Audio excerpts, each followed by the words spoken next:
Yes, Jerry O'Green, the Black Student Advocate, here on the call with M. Smith and also Leah Jones. Ladies, would you go ahead and tell us what part of the country you are in and what do you do and what is your background in being educational advocates? Should I go first? Sure. I'll go first. So yes, my name is Leah Jones. I am a pediatric speech language pathologist. This is a title that I've held for 30 years now. But more importantly, I am the mom of a unique child who had an IEP and special education services for 17 years. I am now a parental coach for parents that have unique children. I help them to navigate through the special education system. M. Hello, so I am M. Smith. I am on the East Coast in South Carolina. Much like Leah just shared, I too am a parent advocate. The name of my company is The Parent Pal. This began with my son as well. My son was diagnosed at the age of, in first grade at the age of 5 with ADHD. He is now 13. She and I share similar stories in that I had to learn how to navigate the system as well on my own. And with that, I found that a lot of parents do not know how to navigate the system. Hence began the Parent Pal movement. I also have experience as a high school counselor. So I have the unique vantage point of both sides of the table. And also, both of you give your website and your contact information, please. Absolutely. So my website is My website is www.theparentpal.com. So that's www.theparentpal.com. And you can reach me on that website. Also, if you need to reach me personally, you can find me on social media, Facebook, Instagram, Twitter, all at the handle of @theparentpal. So I also have a Facebook page. The name of the page is Communication Cubbyhole for Parents. I am winding up my 6-week series of 15 tips for back to school. Get your school year off to a great start. So please go ahead and like my Facebook page, which is Communication Cubbyhole for Parents. And also, I will give my 800 number, which is 844-977-3324. It's 844-9-SPEECH, SPEECH. So right now, since the school year has started, what have you ladies seen, if any, difference from last year to this year? I heard Leah mention that she had a challenge. I actually had a challenge as well on my page, just to get parents motivated and to start the year off right and kind of do that foundational work so they can be more proactive than reactive. I had quite a bit of engagement in that challenge, which let me know that it's definitely needed. So I totally agree with M. I sometimes feel as though the start of the school year is actually more stressful than the holidays because it's all new. I mean, everyone has celebrated their holiday the previous year, and more than likely it's very similar year after year, same family members, same activities, same foods. But the start of the school year is always new. You have new kids scrambled up in different classes, new teachers. It's very stressful, not just for the kids and the parents, but also for the educators. The educators are not often sure what or who is coming in, and the administrators are often scrambled. And so it can be extremely stressful. The start of the school year is exhausting for all. Right. You know, we have launched 5 classes that we're going to teach. We'll either go into a school and teach them, to teach parents how to advocate, or in the community and teach them, and then submit an invoice to the school districts. So the whole understanding is the biggest piece that they know across the country is parent engagement, parent involvement. But what happens is, out here, at least what I see, is that the school districts are saying they're doing APAC, which is African American Parent Advisory Council, or DAPAC, the District African American Parent Advisory Council, but they're not really giving the parents the real tools to advocate. Because if the parents really knew their rights, then we'll see a big difference in how the school districts are ran. So we're going in and really teaching parents their rights. And with that, you don't have to go in yelling. Now you can have an ed code conversation, and then you're going to get further. Plus, the district's going to appreciate it because now you're involved, and now we expect the things that's going on with your child, if they're acting out, to be addressed at home or to get the needs and services that the child might need. So that's how we're starting the new year off as a Black student advocate. So you've done the tour. You're down in San Antonio with the book. Now you're a national author, speaker, and everything. So what did you see, and how hungry were the parents for what you were saying? They're totally outside the school realm, just at the give the organization information, because I want you to make sure you're putting out there right. So yes, I was actually involved in the Author Pavilion in San Antonio, Texas, and at the NAACP convention. That was definitely a new experience for me. It was an exciting experience. So I think just to let you guys know, the title, I do have a book that was written, and the title of it is A is for Advocacy, Principles for Academic Success. So I think the title of my book actually engaged a lot of people and got a lot of people over just the title, and allowed me to kind of expound on what that looks like and what A is for Advocacy is about. And once I was able to do that, I got a lot of buy-in, right, from parents. I got a lot of buy-in from parents. And it's just all about teaching those foundational principles. When you hear about advocating for your child, what I found is that parents get overwhelmed and they make it into this big thing, right? It's this big thing. And what I have, my message to parents is that it doesn't have to be this big thing. It doesn't have to be this big entity. It's as simple as staying in contact, emailing your teachers, knowing what's going on with your student, what classes are they in, what are they learning. It's as simple as that. So it was definitely a great experience for me, and it allowed me to get my message out. So excited about that. So that's great. What's next? From that, what did you spend? You got more speaking engagements. What's next? What's next for me? So actually, I am looking to partner with some of the government agencies here and do some training on essentially what I want to do is bridge that gap, right? Bridge the gap between home and school. So now I'm looking to get into these public agencies and actually train them on advocacy and what it looks like. Because not only do parents have to advocate on the home front, but as educators, we have to advocate too, right? And sometimes that message can kind of get lost in the everyday hustle and bustle of curriculum and behaviors and everything else. So essentially, I'm going to teach educators how to advocate for their students, to get back to their why. Why did you get into this field? Also, good. I see Erica. Good evening, Erica. How you doing?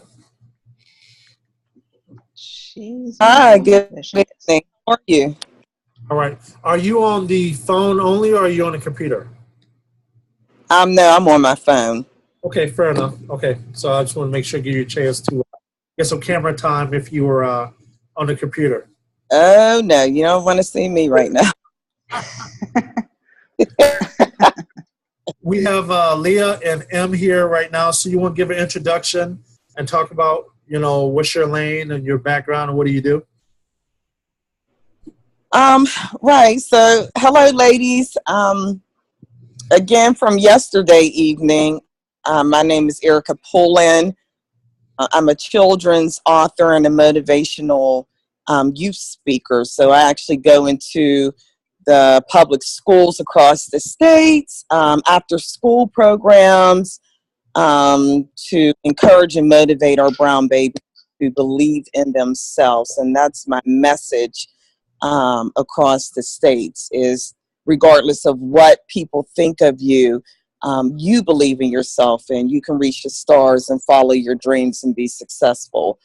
So that's what I'm doing right now. And I'm also, God willing, I just mailed out my publishing papers today because my goal is also to continue to write books, which I'm on my little boy's book right now. So God willing, that'll be done within a month. It should have been done actually by the end of this summer, but I've literally been traveling. I hit the ground running with this first book. But I want to become a publisher, an African-American publisher to bless us, if you will. And make life so much easier because I self-published. So I know all the tricks, trades. I have an attorney involved, several illustrators, etc. So my goal is to bless other people who are either becoming authors or just need some questions, something that I can do to make their lives easy. So that's where I'm at, without giving the whole spiel of last night with you and Leah, Jerry. Just pretty much, like I said, I'm for our children. I want to make a difference in the lives of our babies, and I will not stop until I successfully accomplish that. So that's pretty much my spiel. Good evening, Maria. Thank you for joining us tonight. Go ahead, give your introduction and tell us what projects you're working on and what's going on down in Miami. Oh gosh, jumping right into it. So for those who don't know me, I'm Maria. I own Autism in Black, which is a private practice that focuses on... Can you either speak a little louder or if you could cut your mic up a little bit? Can you hear me now? I'm speaking... No? We can hear you, but yeah, just a little, if you get a little bit more louder. What about now? Can you hear me? There we go. We good. There we go. Thank you. So for those who don't know me, I am Maria. I own Autism in Black, which is a private practice here in South Florida that focuses on Black parents who have a autistic child. And right now I'm really working on more so the training professionals on how to deal with Black families who have an autistic child. So I'm in the schools, I'm at different agencies working with them on training with my AIB techniques that I've created. So that's pretty much where Autism in Black is right now. Any questions for anyone that's on the call to cross question or anything like that? Because there might be some good connections or collaboration opportunities. I know most of everybody privately. So.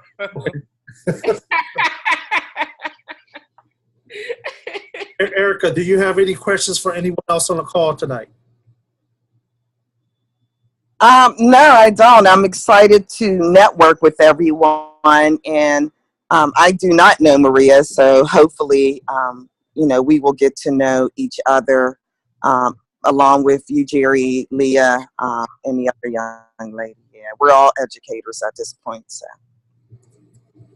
And Maria, what is your phone number? My phone number is 954-330-7148.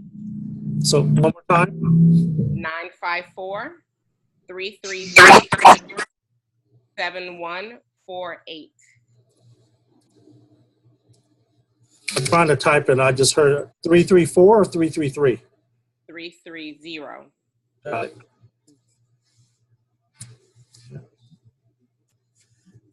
So right now, so school year been going on 30 days, 45 days, all depends on the part of the country you're in. And Maria, what do you see going right now? What's going on with your advocacy and teaching the parents? Now, are these agencies more receptive, or do you got to go in and really educate them as to the big disconnection in communication?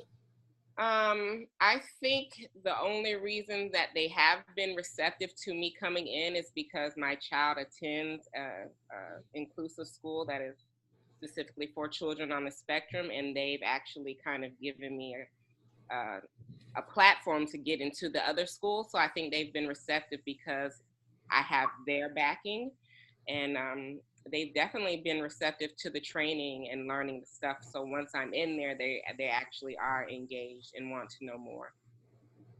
And are you in middle schools, elementary schools, or? I'm in elementary, middle, and high schools.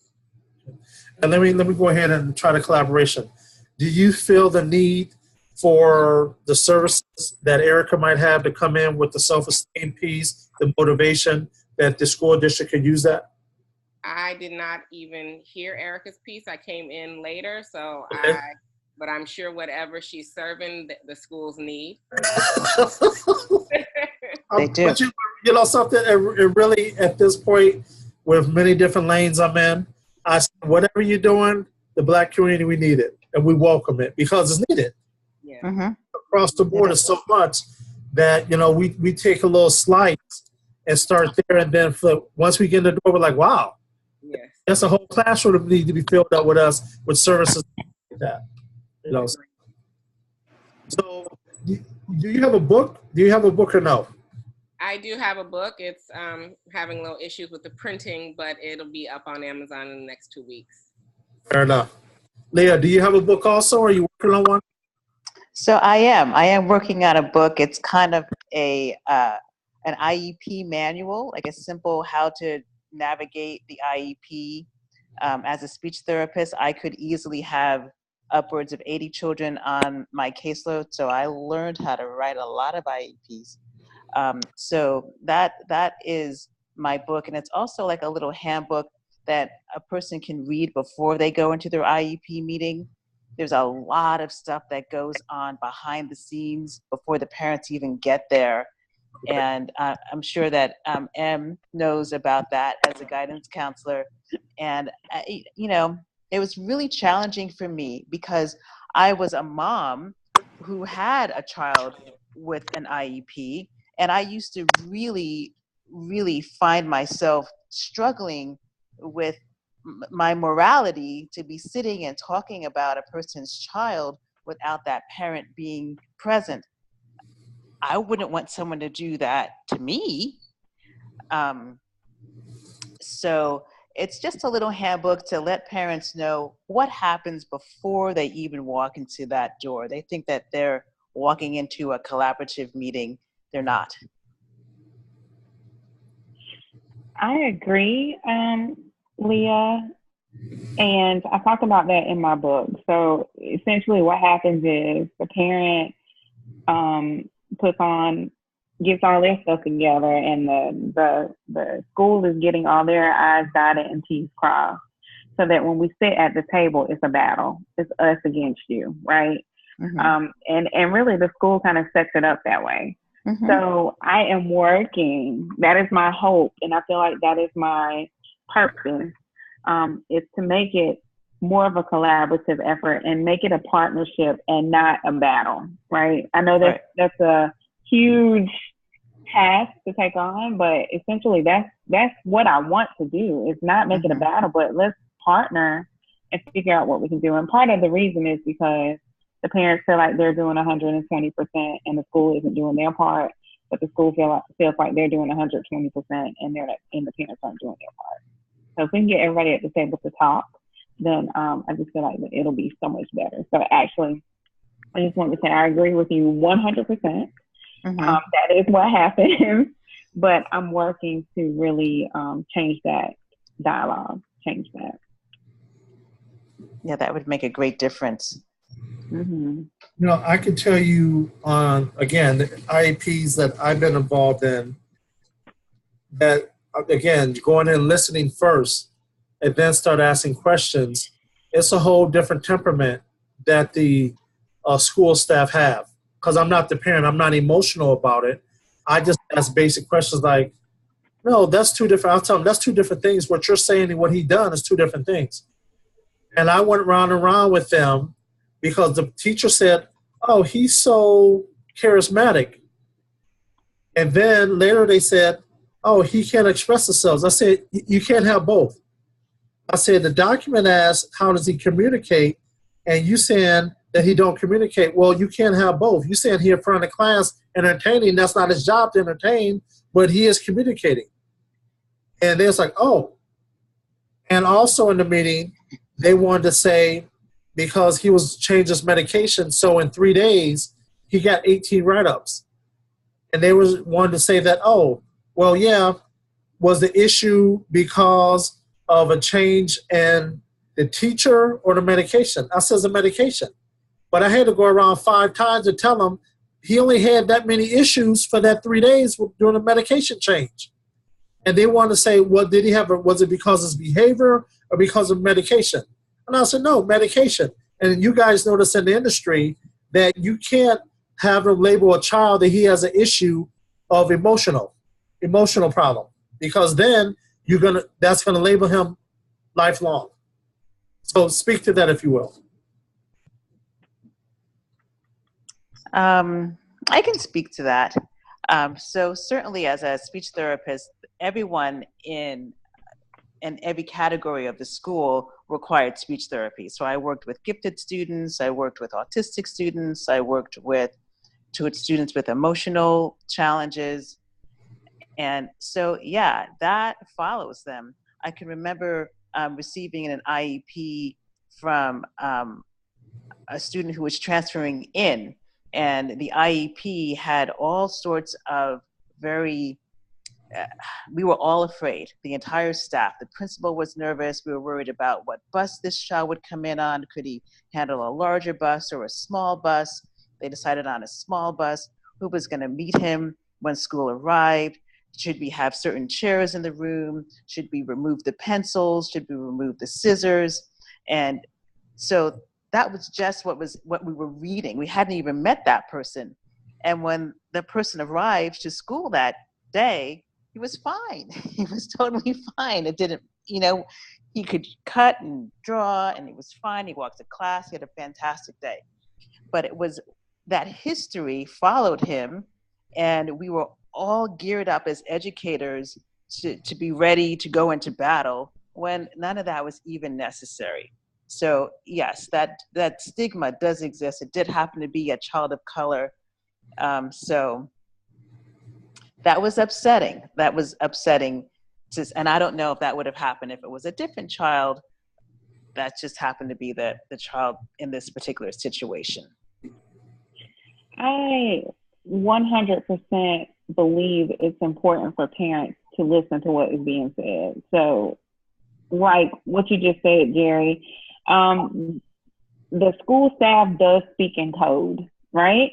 So they'll start using code words to label your child as difficult, to label your child as emotionally disabled, and then that will build their case to move them to an alternative placement.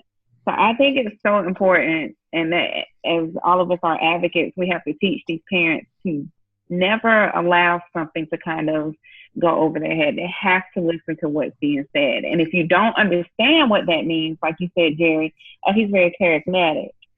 What are you saying exactly? I need you to break that down. What are we saying here? And that's one of the things that we definitely need to teach parents, is to ask questions. When a statement is made about your child, can you expound on that a little bit more? What do you mean by that? Can you give me an example? Because I do know that educators talk in code when it comes to kids. Me too. And I wanted to add to that, that's, one reason that I stress to my parents to, one, request the IEP, 10 days before the meeting, and 2, don't sign it in the meeting, because a lot of times they will sneak other stuff in there that has nothing to do with your child, and then this follows your child. So, you have to be, what I tell my parents, they have to be on top of those things and read the actual paperwork, because a lot of times they're putting stuff in the paperwork that you don't even have an idea that they did. And then it's like, well, when did this happen? Because this is not the kid that I know. So, they have to be on top of that to be able to call the school out and say, hey, no, I'm not signing that with that in there. Take that out because that has nothing to do with my kid. So. Or excluding. They'll either add or they'll exclude. And this is something that we talked about in the meeting, but I don't see on the paperwork. Oh, it's been told to me before with my son. Well, that's just something we didn't want to put in the paperwork. It's just something that's understood, and we'll do in the class. I need that before I sign it. I won't. So absolutely, they add and they exclude. Do not sign it until you read it. You don't have to sign it in that meeting. You're not required to. But a lot of parents don't know that. They feel forced to sign in the meeting. I'm like, you don't have to sign in the meeting because and I had even started the meeting off, and the thing what happened is one parent, I was going to go to the school for an IEP for one parent, so I show up, and they had changed the meeting to another day. But while I was there, another parent texted me and said, Jerry, I'm in the IEP right now. So I said, well, my parent is in there. I need to advocate for her today then. And it blew their mind. Because, and the parent I walked in with said, Jerry, as soon as you walked in, they all froze. I said, because I set the stage that I'm not playing with them. And just like the phrase of the street, they're playing for keeps. We got to play for keeps. Because they setting our babies up for the preschool to prison pipeline. As soon as I sat down, I said, we're not signing today. And as we went through the meeting, they tried to slide in front of the parent. I said, no, we're not signing today. And the parent left out and said, Jerry, there's so many things I didn't understand. And I'm glad you were there to ask the questions. But now I got to go home, take a nap because there's so much that they put on me that I can't understand. Go back and I said, that's why you wait. But she said, I would have never known. I would have just signed it. And now with that, I say, now you got to go back now every 30 days to look and see what's in your child's file because they're going to continue to build the paperwork behind the scenes. Right. Erica, is there anything you want to add? I'm sorry, I was on mute. I do. I was just listening. I'm more a listener first, and then I analyze it, and then I'll say something. But I think, and I worked in public housing for over 14 years as a caseworker, a director, and an executive. And what I noticed, first of all, in our low-income communities, and we can agree to disagree. However, in my experience, especially in Pittsburgh, Pennsylvania, African-American children were always diagnosed with ADHD, even when they did not have ADHD. So that was always my fight in the schools with the social workers and the counselors to, get a second opinion. How can you diagnose these babies with ADHD when they go home and play video games and they're fine? So that was a concern to me. Second of all, our parents, unfortunately, have literacy issues. So, yeah, they, distribute all this information, but half of them can't even read, which is a problem. So like you stated, Jerry, they're signing these papers without actually reading it or seeking assistance to say, hey, can you explain this to me before I sign it? So I think, as everybody has stated on the phone, it starts with the parents. We need to advocate for the parents. We need to teach them how to support their children, and how to ask questions if they don't know, rather than just signing something. Because one of the specialists said that their child was diagnosed with some type of learning disability. So, I would. Go ahead. Go ahead. I'm sorry. Go ahead. No, I'm done. Because I can go on. I get really upset with this because I just feel like I need more. As a licensed therapist to that, Erica, a lot of push for ADHD is like the go-to diagnosis for kids. Like that is that's the one that and a lot of it is the school is pushing them. Like I've had clients come into my office, the parents are literally crying saying, if you do not give my kid the ADHD diagnosis, the school is going to kick them out. Like this is what the school is telling them. They're like, we just need a diagnosis. They're going to their PCP to get the diagnosis. It's just common misdiagnosis when it comes to, our Black children, because that's the one that they can easily hand out and easily kind of explain, because autism has similar characteristics to ADHD and other things. So they're not even wanting to look at that in our children, but will hand out the ADHD or any other behavioral diagnosis before giving autism or anything like that. But ADHD is commonly overused in children because of all of the kickback that schools give, or that other professionals are wanting the children to have. And it's literally the parents are sometimes feeling pressured, or that's the one that parents know they see on TV. They're like, hey, my kid's not doing this, so go ahead and give them the ADHD diagnosis, because, Right. they've looked on WebMD and now they've been a whole therapist. So, there's things like that they're dealing with. So you just have to, be mindful of that. But yeah, like it's a common misdiagnosis for a lot of kids when they don't even, fit the model for ADHD. But then there are some who are truly ADHD, and we need to understand that they are truly ADHD. Mm-hmm.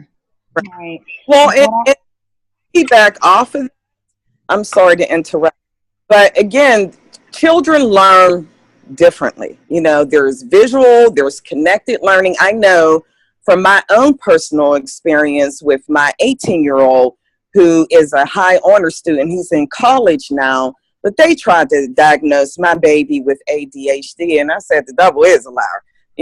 Whenever I could sit down with my child one-on-one and break it down to him, because again, I had to explain to his teachers. And I think these teachers are just teaching one particular way, and I get it, but there's all different ways of learning, and different children need to learn, pretty much differently, connected, visual, whatever it may be. So once I explained that, which they already know that, when you get your certificate or your degree in education, you already know how to teach, different children or whatever. It's not necessary that you diagnose them with ADHD, because they can't grasp on the way the other children, are getting it. So, I blame it on the teachers as well. That's my theory. Like I said, we can, agree to disagree, but I believe it starts with the teachers as well, because there are all certain ways of learning in a classroom. And unfortunately, the teachers are just teaching one, particular way. And so a lot of kids are having issues with, their education and learning. So. Well, there's two things I want to add to that. So I 100% believe that ADHD is overly diagnosed. And I think part of it is because the message that the schools are giving, when a parent comes to us, and as an educator, when a parent will come to us and say, I'm concerned about my child's behavior, I want to think about testing or a 504 plan. Immediately, what we're told is, what we're trained to tell the parent is, well, we can't do anything until we receive a diagnosis, right? We do say that. What Maria said was, so now as a desperate parent who wants my child to succeed, I'm going to get what I can get. And if ADHD is it, then that's what I'm going to do, right? Mm-hmm. So that's a downfall to it. However, to Erica's point, one of the things another dialogue that I'm trying to change with parents, especially Black parents, is that a diagnosis is not always bad. And here's the reason why I say that. Timmy, Becky, Johnny, the only reason why they're on top and why they're top of the class and why they are succeeding at the level that they are is because their mom and dad advocate to the point to where they can go to their doctor, get an anxiety diagnosis, and from there get whatever, when I say whatever they want, whatever they want from us to make us jump.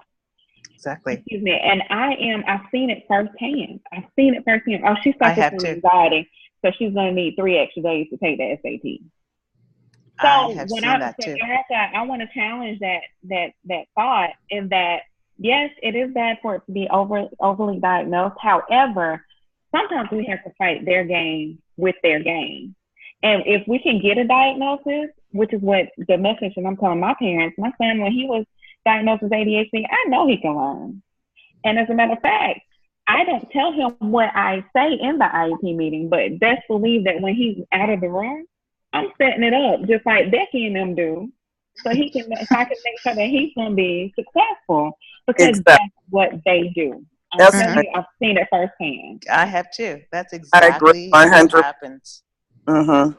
That is exactly what happens. And I have worked in very affluent all-white school districts, and I've worked in also the inner city. And so, yes, I have certainly seen people come in with all sorts of anxiety diagnoses and take the SAT not the SAT, the PSSAs, like the standardized reading and math tests, just for, we're only going to let them do it for an hour because it's just too much. And then it doesn't matter if it takes, the testing window could be 10, 15 days. Everyone else has to get it done in 5. But for you, it's really okay because it's anxiety producing. So we're going to make sure you just do it for an hour, and then you can have some water. You can take a walk. Holy smokes. That's the truth. And for instance, my niece, she has an extremely high IQ, genius level IQ, but she has ADHD, and it's real and it's true. And you best believe I've coached my sister on how to make sure that IEP is set up to make sure she is successful. Because even though her IQ is off the charts, we still want to make sure she's getting those modifications to make sure that she is not hindered in school, in the school system. So that's just, like M said, just playing the game like they play. So, I do it with my own child as well. She has an off the chart IQ. She is autistic, but you best believe I'm asking for a one-on-one aid. All of this while on her IEP. And something else to understand. And I come from a business background. I don't come from the education arena. So when I sit down and in a meeting, I say, I understand. When you labeling these babies with all these codes and acronyms and letters, they're asset. When it's time to deliver the service, they're liability. I said, so I understand the numbers. I said, but what I'm here to do is make sure this family get the services they need so the baby is successful. And if I or someone on the team needs to come and check, we're going to do that. And let you know, the parent has to call us the first 2 weeks after an IEP or 504 to let us know how it goes every day. Because if something gets off track, we're right back on it. And last October, we had a situation like that where we had an IEP on the 4th of October, and we had to go back in on the 12th of October and get it modified because they didn't even follow the procedure in 8 days. And then also the same child where he was in middle school, so then he transferred districts. The principal of the middle school became the secondary education specialist. So she transferred in the middle school. So did he. So when I went to the board and spoke at the board meeting, the superintendent said, Mr. Green, the specialist to help you. I said, well, I know who she is. So when we got to the hallway, I said, it's the same student you had when you were a principal. She was like, no. And because it took 30 days for his paperwork to get over to the district, his IEP, but they got the discipline report already. Like Leah was saying, so they were already ready for problems and things like that, which never happened. And so now I got a call from a parent yesterday saying, Jerry, because her son was being bullied and he didn't take it. Now they want to expel him from the district. And I'm sure that's all because of his file when they looked at it and said, we can stack this. So again, and I'm seeing it from the outside, not being educated. I'm like, I can see the game they run on our community.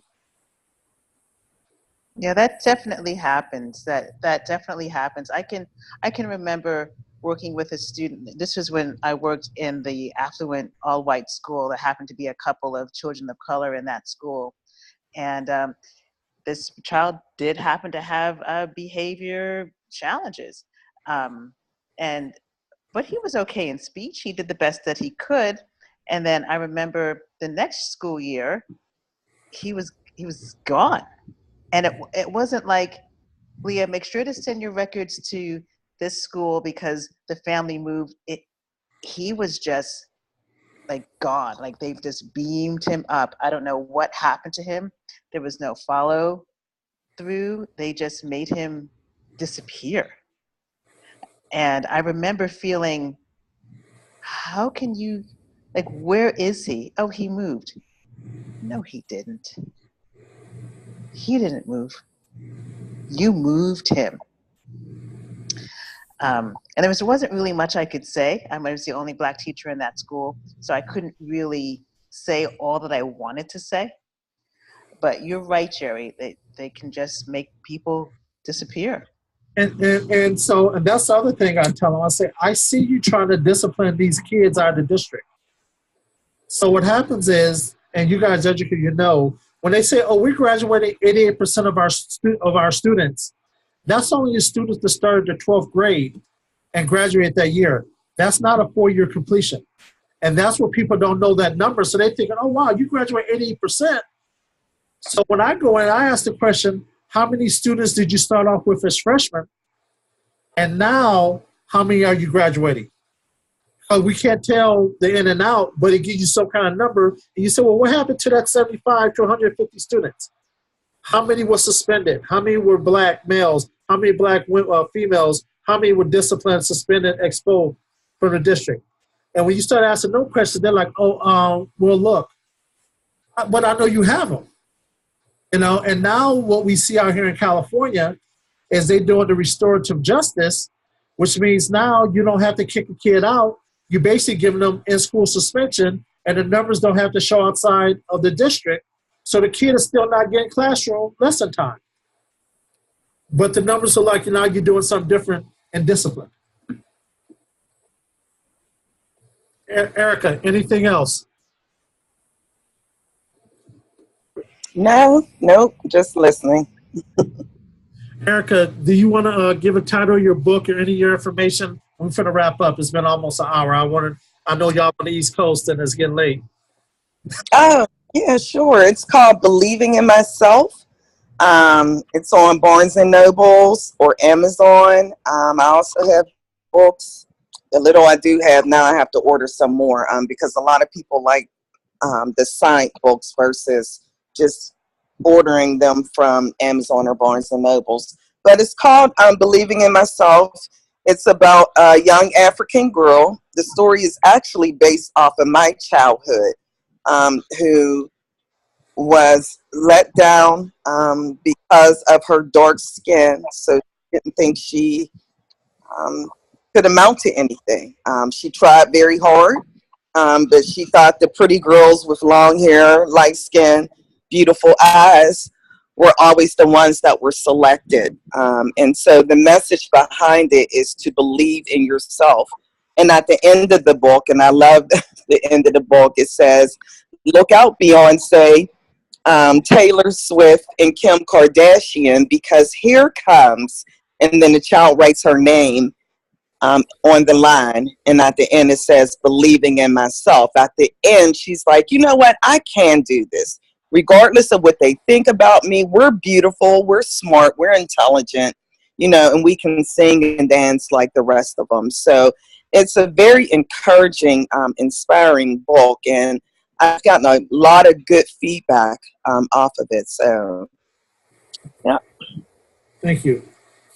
Kim, you want to go ahead and give your book title, your contact information, everything, please? You on mute? Sorry. Yes, absolutely. So the name of my book is A is for Advocacy. That is available at Amazon.com. You can also find it on my website, which is www.theparentspal.com. That's theparentspal.com. And I can also be contacted there for one-on-one sessions, strategy sessions, any questions you may have. Also, you can reach me on my social media, Instagram, Twitter, and or Facebook with the handle at The Parent Pal. Maria. Okay. My book will be out in 2 weeks on Amazon. It is a self-care affirmation journal. You can reach me on Facebook at Autism in BLK, and then on Instagram and Twitter, it's Autism in Black. My website is www.autisminblack.org, and my email is info@autisminblack.org. So, Leah? I think she paused it. Yes, I'm here. I'm here. I'm not on camera, but I'm here. Okay, So, will you give your contact and business name and everything? yes, of course. So I'm Leah Jones, pediatric speech language pathologist. My Facebook page is Communication Cubbyhole for Parents. I'm in the middle of my 6 weeks back to school series. So please join me tomorrow at 8 p.m. on my page, Communication Cubbyhole for Parents. And my business number is 844-977-3324. That's 844-9-SPEECH, SPEECH. Okay. So did everyone get a chance to do the final infomercial? So Jerry, just real quick, because I'm always trying to help us out. For M and Maria and Leah, and even you, Jerry, I'm sorry, I'm eating some chocolate here. But for those who are publishing their books on Amazon, just keep in mind that Amazon takes a chunk out of your pay. So because they have to print it, they do all the shipping and handling. So I don't know if you guys know of CreateSpace, but to get your book on Barnes and Nobles, you can go through CreateSpace and then purchase your own books for like $3 or something like that, depending on how much your books cost. Have them shipped to you, and if you want to then sell your books and ship them out, you'll actually receive more money than to go through Amazon or Barnes and Noble. So just the FYI, and you guys can reach me. I didn't give my phone number at area code 410-905-5201. And again, I self-published. I know all the tricks and trades of publishing a book and how to make the best of it, marketing, etc., and how to get the most, for your money. And that's important because we work hard. So just the FYI. Got it. Again, ladies, thank you. I know all y'all on the East Coast. Yeah, so it's almost midnight there. No, I'm just joking. Again, thank you, ladies, for your time. Blessings to you. Have a great night. Again, it's Jerry L. Green, the Black Student Advocate. Blessings. Have a good night, everyone. Good night. Good night. Thank you,